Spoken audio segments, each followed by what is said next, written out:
কি 7 ভাগে কুরবানি দেওয়া যাবে কি? জি না, 7 পরিবার আর 7 ভাগ এক নয়। 7 পরিবারের পক্ষ থেকে একটা গরু কুরবানি করার কোন হাদিস দুনিয়াতে নেই।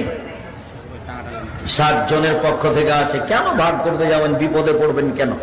একটা গরু, একটা খাসি, একটা উট, 7 জন মালিক, 7 জনের টাকা আমার মধ্যে থাকবে, 7 জন সেই গোস্ত ভাগ করে নিয়ে যাবে।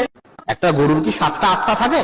কেমনে 7টা আত্মা? যদি একটা গরুর 7টা আত্মা না থাকে, কেমনে 7 জনের পক্ষ থেকে সম্ভব? একটা গরু, একটা খাসি, একটা উট, 7 জন মালিক, 7 জনের টাকা ওর মধ্যে থাকবে, 7 জন সে গোস্ত ভাগ করে নিয়ে যাবে। একটা গরুর